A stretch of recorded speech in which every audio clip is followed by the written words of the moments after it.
Welcome to Crosscurrents. This episode continues with our recordings of key talks from the Environmental Humanities in the Public Realm workshop that was held at the Nexus Centre in May of 2018. In this episode, we begin with Paul Foley, a professor at Memorials Grenfell Campus. Dr. Foley is a political economist whose research interests focus on environmental governance and socio-economic development. His presentation discusses the latest research looking at challenges and opportunities of doing applied and policy-relevant research from the political ecology perspective.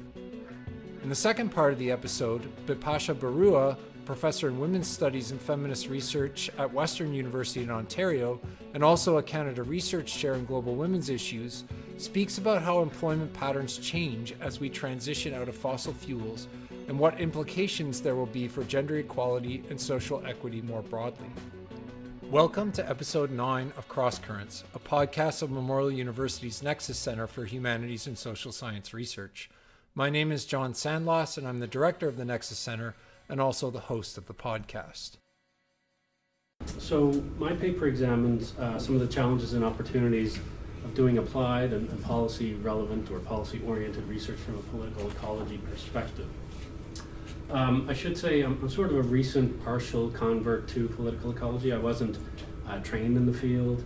None of my degrees were even in the environmental studies area per se. My PhD was in political science at York, so I also feel at home in some ways with a lot of Yorkies around. And my focus was critical international political economy and critical governance studies. And if I were to label myself, I suppose I'd call myself a political economist. But I've gravitated a lot towards the work of political ecologists as my research trajectory has come to concentrate on environmental areas and questions. As I've met and worked with other people who use and engage a political ecology perspective. And of course, as my employment right now is in the Environmental Policy Institute at Grenfell Campus. I should also say that my original plan for this paper was to focus on my own experiences in applied policy-oriented work, but most of my actual reading and writing in the draft paper actually concentrated on kind of a literature review and reflecting on some of the debates and issues in the field of political ecology. So in any case, for this presentation, it should be pretty short. I'll just say a few quick words about political ecology generally. Some of the challenges and opportunities that political ecologists have wrestled with engaging the public realm generally and policy specifically.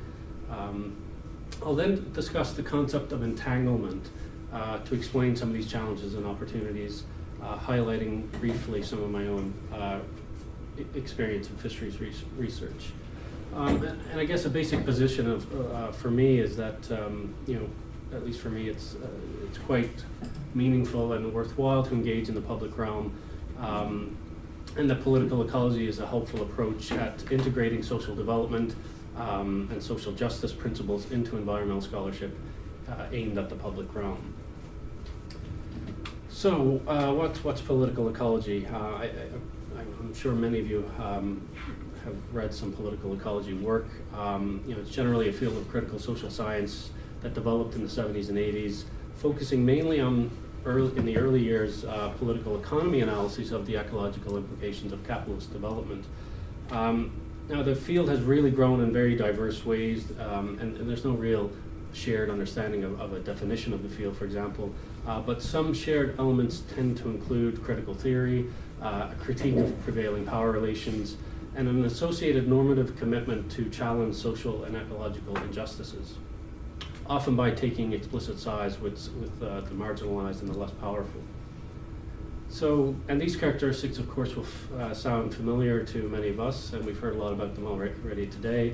And many of us can share these characteristics of research and normative commitments without identifying as political ecologists. So political ecologists don't have a monopoly on interest in social justice questions, for example. But applied and policy relevant research is somewhat controversial within this field. Some in the field argue that engagements with policy are really incompatible with political ecology's often radical roots and commitment to radical social change.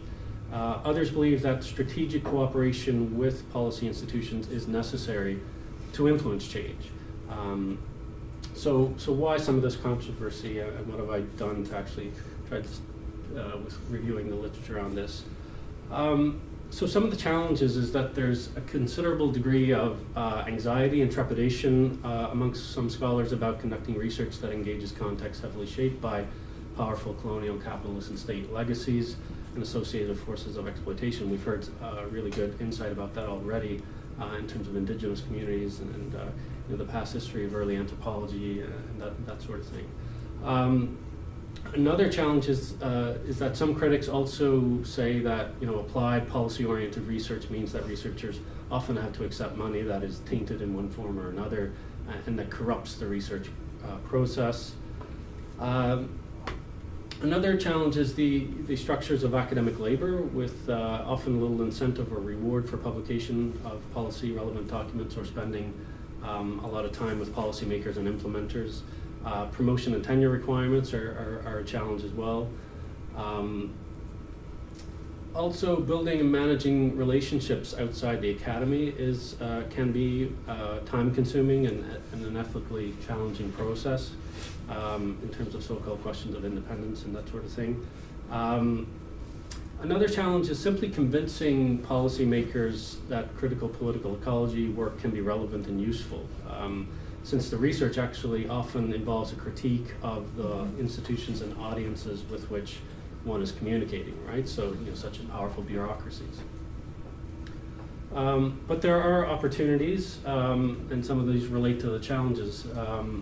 So, of course, one way political ecologists and others try to overcome the legacies of exploitation is to challenge injustice by aligning one's policy-oriented research with the interests or aspirations of marginalized groups, and often working with them and allowing them or having them lead the research in some way or form.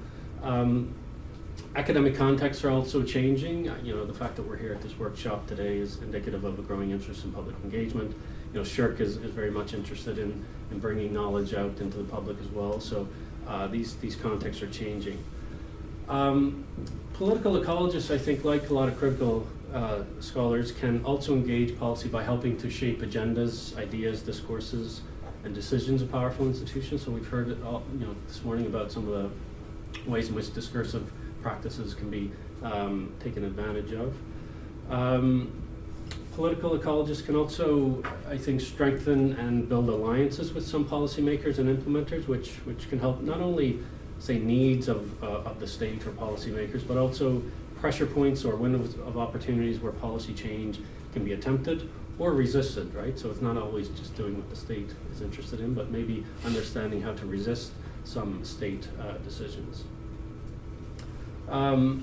And I'm sort of convinced now that a lot of political ecology work and critical social science analysis is quite relevant or can be relevant. Of course, lots of policy-oriented work is very technocratic, reformist, conservative, and politically regressive. But many policy professionals themselves are actually doing work that align with the principles of political ecology, or they're trying to solve problems that deal with issues of social development, social equity, and the such. So finding out who within state structures or bureaucracies are doing those sorts of things and having conversations with them. And of course, many students trained in political ecology and related critical social science and humanities fields and approaches will also take up employment positions in some key policy spaces and transfer knowledge and skills into different policy contexts within and outside the state. So I think these things can and will have an impact. So how can we understand and work through, or how have I been trying to think through some of these challenges and opportunities? So in reviewing the political ecology of literature, I came across a chapter written by Juanita Sundberg that reflects on such challenges in terms of what she calls the ethics of entanglement. So from this perspective, researchers are recognized as participants in the very relations that they seek to understand and explain. It also asks researchers to position themselves and their work within the context they work and study, and to think about the ethical compromises involved in research and the production of knowledge, right? And I think we've heard a lot about these kind of ethical challenges and some compromises that come with it. So entanglements mean, moreover, that political ecologists are often drawn more or less directly into policy networks. So our agency to avoid policy, to me, is somewhat constrained, in other words.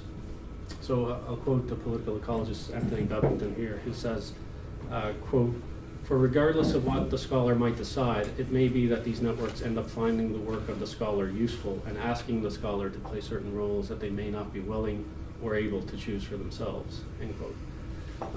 So in other words, escaping the policy entanglements is quite difficult, if not ontologically possible, right? So, and I think we've heard messages similar to that this morning, that all of our work is political in some degree, implicitly, sometimes explicitly. And all policy, of course, is ultimately political in the sense that it's the result of contested social forces, ideas, and institutions that can be influenced by, to varying degrees, by new scholarly knowledge and advocacy. So I think to fully argue against, engaging the public realm, for example, assumes full agency of scholars to make decisions to disentangle from the mesh of the political, and I don't think anyone's arguing that here anyway. But for me, the question then becomes how to assert agency within structural pressures by posing and answering questions such as, what kind of engagement and with whom, policy relevance to whom, and usefulness for whom and for what purposes, and whose interests are served by our engagement. And the answers are often more complex than an initial look at these. And these are also questions now that I'm reflecting on as in terms of my own research. So my entanglements in some way have been shaped by the historical development of sort of marine and natural resource interdisciplinary research at Memorial University over the last 20 years, before I came here. And that research has culminated in some senses into a sort of general movement of scholarship that champions community-based approaches and sort of insists that research must be relevant and accessible for those to whom it matters and whose problems it seeks jointly with them to address, to quote Rosemary Omer, who led some of the early work in this area. And of course, there are many barriers that continue to exist between fisheries research and fisheries policy, but these sorts of projects have helped build bridges with the aim of developing more ethical fisheries policy in Canada. And through my postdoc work and then my faculty position at Memorial, I've become, again, really entangled in so-called industry and policy relevant work. But what I found really interesting and surprising in some ways is the degree to which there are progressive organizations, progressive consultants, progressive civil servants who are receptive to social-oriented and community-oriented research.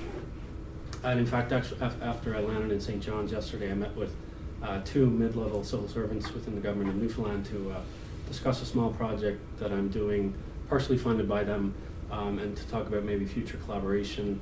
Of course, the Newfoundland government doesn't have any monies, but they're really interested in supporting it by giving letters of support and that sort of thing. So there are ways of getting into the public realm in that way.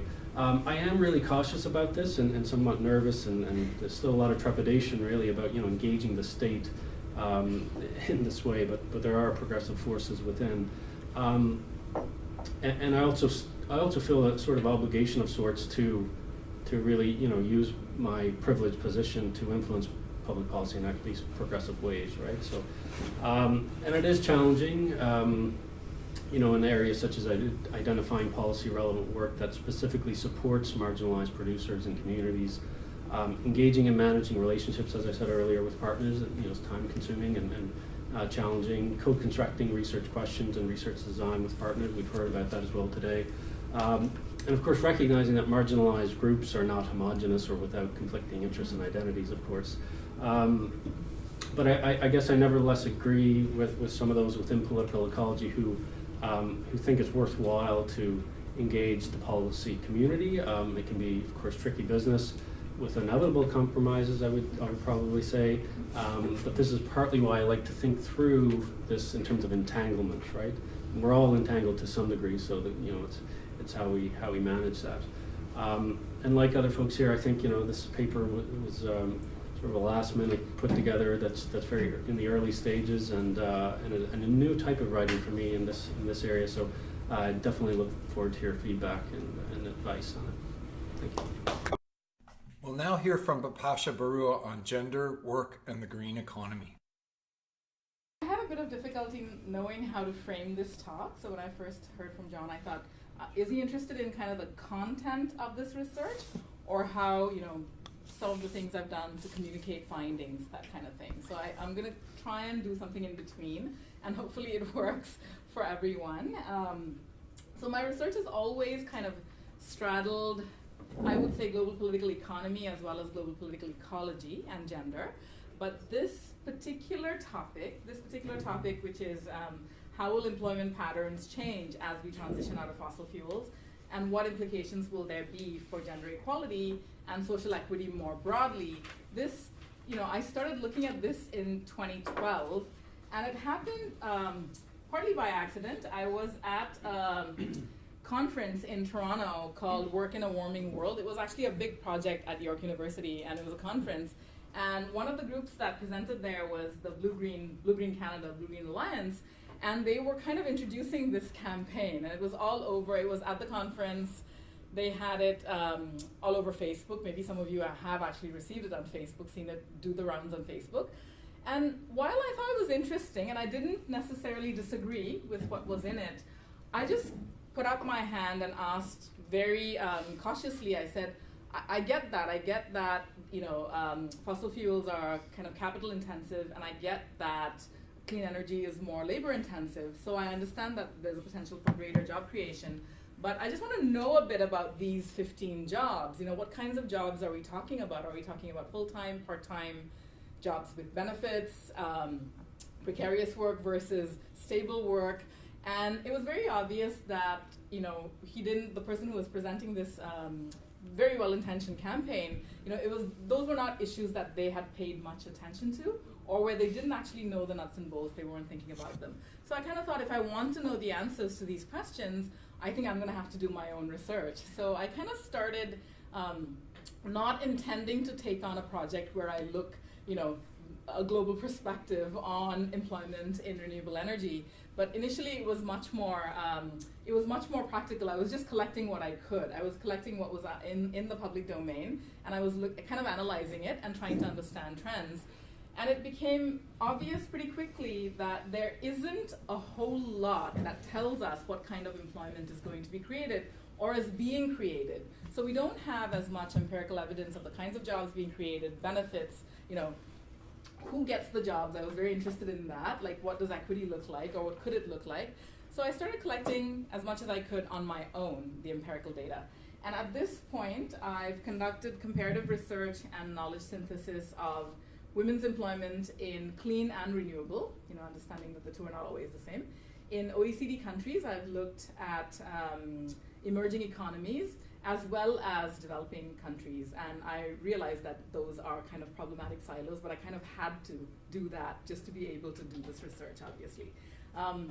I've also conducted primary empirical research in India and Canada, and in India, my research is with primarily with two large organizations. One is the Energy and Resources Institute, which is a think tank on sustainable energy, and the other is the Self-Employed Women's Association, with whom I've been associated for a long time. I did my PhD fieldwork with them on a completely different topic, so I've continued. And in Canada, I have a couple of research partners now, including Women in Renewable Energy, which is an advocacy group that works on gender equity issues in renewable energy. So I'll talk about some similarities and differences in the challenges and opportunities that women face in seeking employment in renewable energy in these different world regional contexts.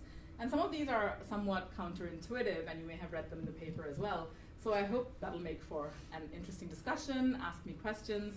So it's part of a much bigger project now, because I've had kind of multiple grants to look at these issues, and I just got a new short grant, which allows me now to expand from just the energy sector to also look at construction, transportation, manufacturing, agriculture, mining, and waste management. So a whole lot of different, a whole bunch of new sectors that will also be, changing quite dramatically, or are changing quite dramatically at the moment. And to specifically look at empirical programs that sort of build social equity as well. So we're interested not just in employment creation, but how will we also address issues of employment equity. And in the new research, I'm considering it more broadly than just looking at women. So I have all the groups that are classified in Canada under the Employment Equity Act, basically taking a look at visible minorities, Indigenous peoples, and workers with disabilities as well. So I've looked at employment patterns and opportunities, sort of employment patterns as well as opportunities and constraints for women's employment. And when we look at OECD countries, the general trend is of women being employed mostly in non-technical occupations in renewable energy. So the greatest representation of women in renewable energy employment is in sales, followed by administrative positions, and then finally engineers and technicians. That tends to be the trend. And in absolute numbers, the largest sources of employment generation, you can see them there. So solar photovoltaic, solar heating and cooling, wind power, biomass, and biofuels. I realized quite early on that the underrepresentation of women in employment in renewable energy is part of a bigger problem which links to underrepresentation of women in STEM occupations. So I kind of broadened my search to looking at STEM fields as well as looking at kind of different categories of clean jobs, green jobs, as it were. Started looking at those sectors as well. And there's an obvious economic benefit for women who choose to pursue these paths, because most of the managerial level positions, technical positions, professional positions do require STEM training. So there is definitely a benefit for that reason. In terms of wage inequality, I found that wage inequality also exists in STEM jobs. There's no question about it, but it's less significant. So it's about 14% compared to non-STEM fields where it's about 21%. So women in STEM jobs generally earn also about 33% more on average than those in non-STEM occupations. So it's kind of what I would consider a glass half empty and a glass half full kind of scenario, in that there are higher, albeit not equal, wages compared to men, but you have way fewer workers, who are women in these fields.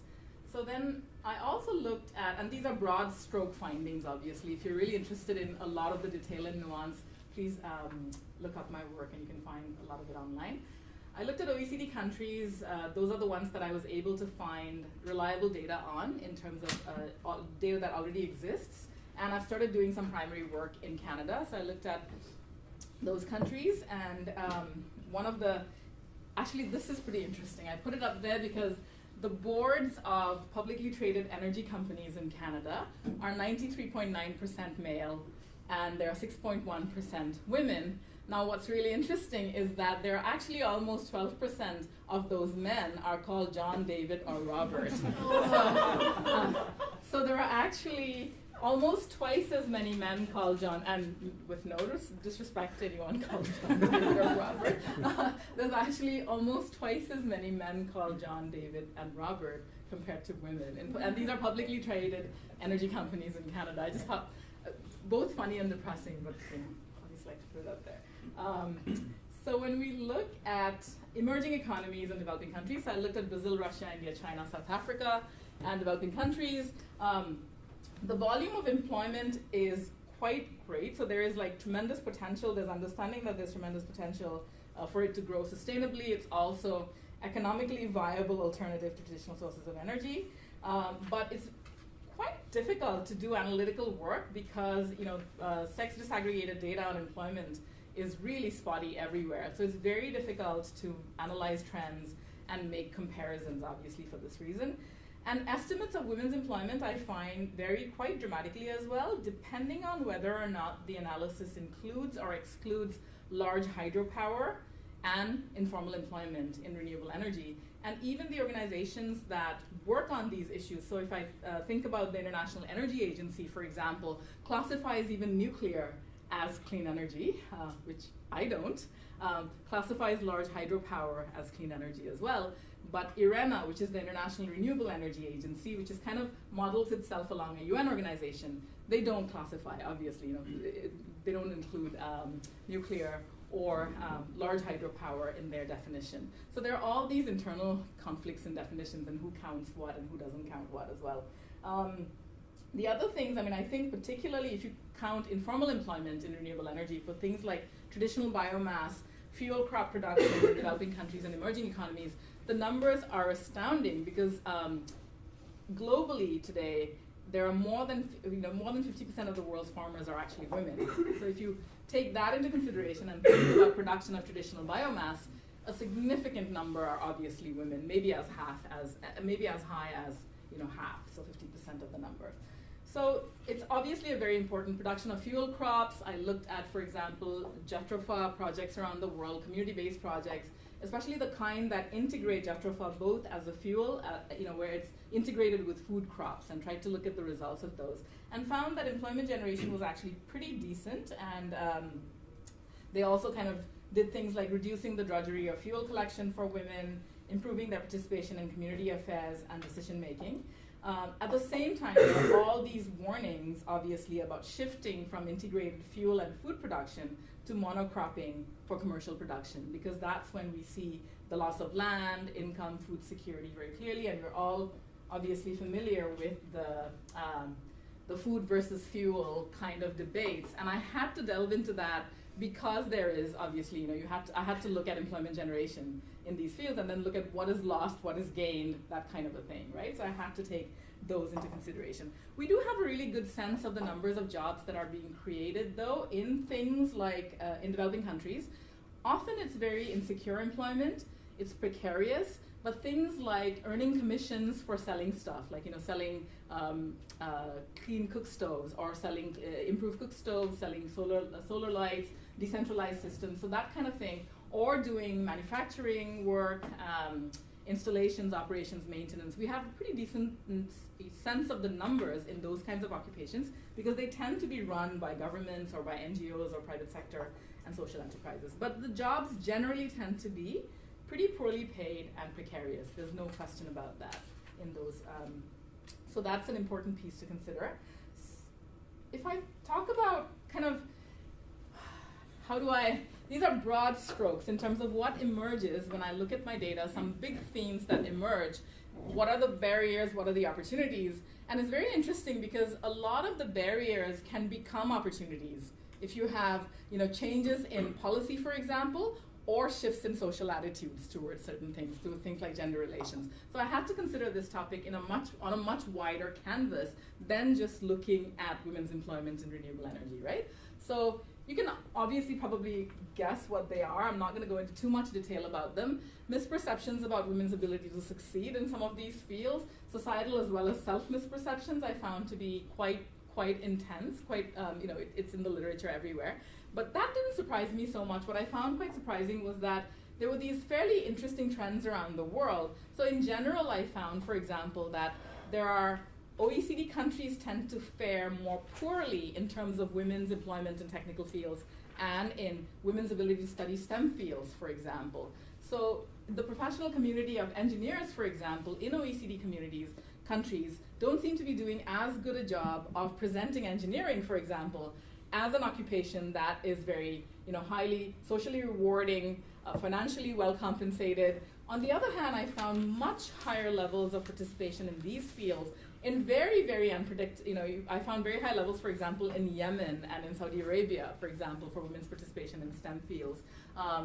India, China, for example, where there's a much stronger understanding of these fields being kind of socially rewarding and well compensated. So we have far larger numbers of women studying these fields in these countries than in OECD countries. So kind of counterintuitive findings.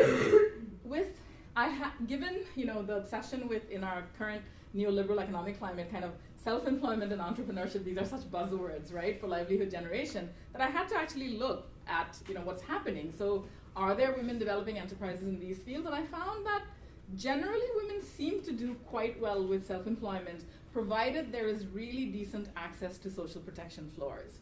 So there is good access to, for example, things like universal health care. So there would be very strong links between ability to succeed as entrepreneurs and existence of that kind of framework. But broadly speaking, when I looked at economic status, I found that lower income women were almost never interested in entrepreneurship because they're very interested in, so the whole idea that entrepreneurship really is a privilege and only the privileged often seek it out, I found that to be very true in my findings. And all of it, basically led me to believe that any conversation about promoting entrepreneurship must be complemented with a conversation about the need for adequate social security to protect against all kinds of things, right? Illness, maternity, vagaries in the market, natural disasters. And taking that a step forward, I think providing social protection within a human rights framework and delinking social protection from employment status, it's something that we can aspire to universally, and it would definitely be a strategy worth pursuing. When we look at a lot of the schemes now for basic income, for example, universal income, you look at basic health programs, Mexico has a really good one. Some of them are conditional, conditional guarantees of income, for example, or conditional social protection schemes. The results are overwhelmingly really quite positive, and they seem to benefit women as a group much more than men. So I find that to be a promising development in the future. Part-time work, precarity, and job sharing, there was no way not to look at it, because one of the things that's very important is that work itself is changing around the world, right? So the idea of part-time work, precarious work, new developments like job sharing, you're finding them increasingly in many parts of the world. So I had to understand women's employment in renewable energy within that wider canvas. Of course, these are not just changes that affect the renewable energy sector, they affect women and men in all different sectors. They have incredible implications for caregiving, for things like caregiving. So we have to understand, I have to kind of look at these different patterns that are emerging around the world. Very hard to find anything specific to renewable energy. In general, part-time work is very feminized, and we know that there are way more women in part-time work than men. But for renewable energy, the only country where I found a statistic that was really interesting was in Spain. I would say only 2% of jobs in renewable energy are part-time. But of those 2%, 67% are held by women. So the extent to which even new sectors of employment very quickly become feminized, I think is something that we need to do more research on and try to understand in more meaningful terms. So that's definitely something I'm going to be doing in the future. It's also very interesting because we're looking at, the other thing that emerges very clearly is that we're looking at a context where we have dramatic skill shortages, labor and skill shortages for jobs specific to renewable energy in all different areas. We're looking at jobs shortages in design, in engineering, in architecture, in manufacturing, in operations, in maintenance, even in positions like sales positions, we're looking at shortages, right? So it's very interesting to have a context where there's dramatic potential for employment creation and generation. So a lot of jobs being created, but we also have skill shortages at the same time. So in a way, it presents obviously a challenge, but also an opportunity for groups that have not been well represented in the past to step into these occupations, right? To be trained and to step into them. And finally, the role of the public sector. I think you can guess that countries that do have, that have created an enabling policy framework for sustainable development broadly and for renewables tend to do better. They tend to do better, even women tend to do better in those settings. So Brazil, for example, has become a world leader now in renewable energy, and also succeeded in substantial participation of women in STEM fields through very progressive social policies that include things like state-funded tuition and scholarship awards at both the undergrad and the graduate levels. India adopted a companies bill in 2012, which requires corporations now to spend at least 2% of their net profit on corporate social responsibility. And I know there's a lot of critical information about CSR in different parts of the world, but I did find some interesting examples of CSR being used to enable, among other things, employment in things like solar and bioenergy. So that's how my research kind of breaks out. But what I generally find is that equity and access policies that have been adopted to promote gender equity often tend to be very linear and very positivist in all settings. And this is true for industrialized countries as well as emerging economies or developing countries. They don't really seek any special privileges for women and simply demand that everyone receive consideration without discrimination based on sex. That's kind of the language they often use, right?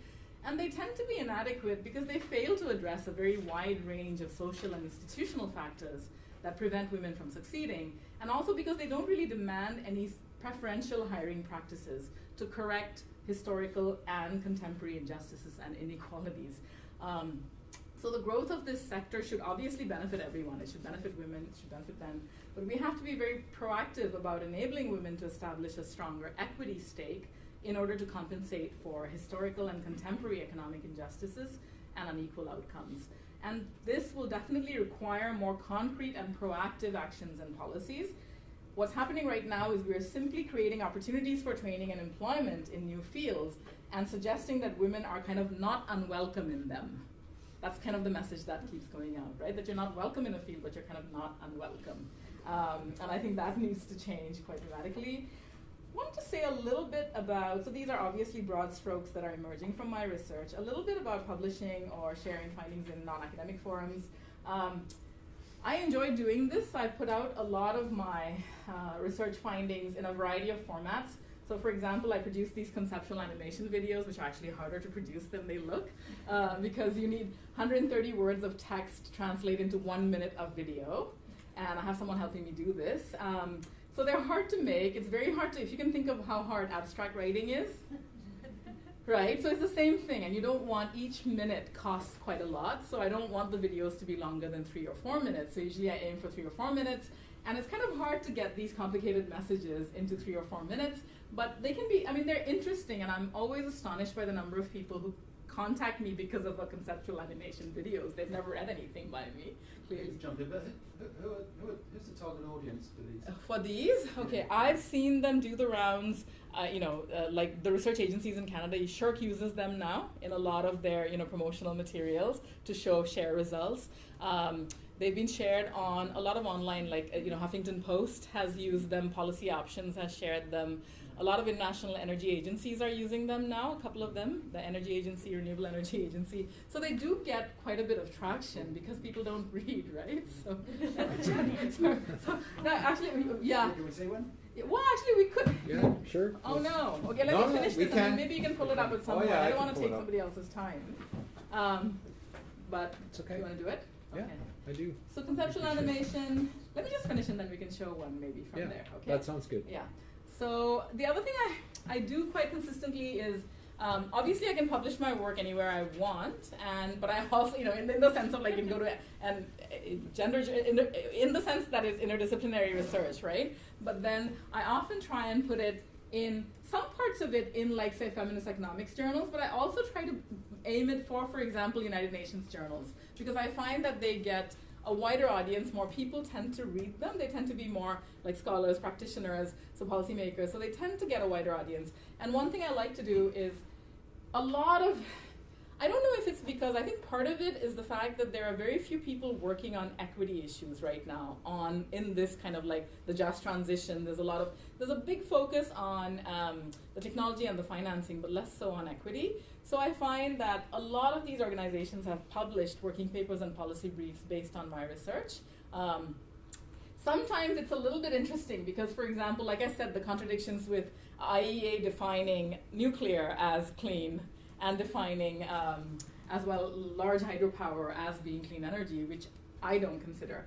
But the other thing is, a lot of these are very much, if you look at the Global Green Growth Knowledge Platform, it's basically funded by the ILO, the World Bank, IUCN, right? So it's funded by them, and they call themselves a Global Green Growth Forum, right? And my research very much emphasizes degrowth as well and redistribution, right? So sometimes you kind of have to ask yourself, do I really want my work going out in these forums? But of course I control the message in the sense that I wouldn't approve, like if it's a policy paper that they're putting out on my research, then obviously I have to approve it, right? So I try and get in as many of those messages as possible, but should I be putting my work out on GGKP or the European Bank for Reconstruction and Development, frankly? I don't know. I feel ambivalent about it sometimes, but the fact that they want me to put out this work, I kind of say, okay, but I try and control as much of the content as possible. I think that's the best I can do.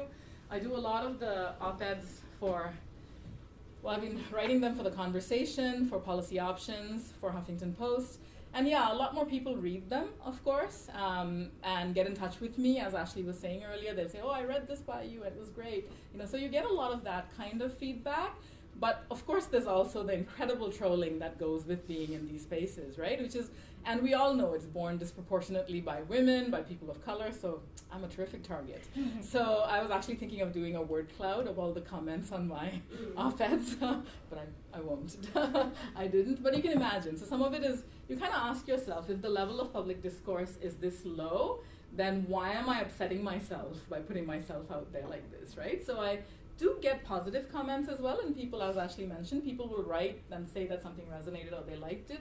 But there's also, there's also really violent, misogynistic, racist stuff that people leave as comments, right? And often, like, entire days will go by before the moderator has taken comments off.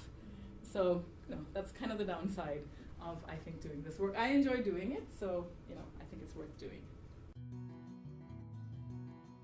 To find out about future episodes of Crosscurrents, you can follow us on Twitter at Nexus Centre, search up the Nexus Centre Facebook page, or subscribe to the podcast on iTunes, Google Play, or YouTube. The music used in the podcast was licensed under a Creative Commons license, and you can find out more about the music through links on our show notes. The Nexus Centre is generously supported by the Faculty of Humanities and Social Sciences and the Vice President's Research Office at Memorial University. The Environmental Humanities in the Public Realm workshop was generously supported by the Social Sciences and Humanities Research Council of Canada and at Memorial by the Faculty of Humanities and Social Sciences and the Vice President's Research Office. Tune in to our next episode where Dr. Max Libron interviews the remarkable Indigenous scholar Kim Tallbear. We'll see you then.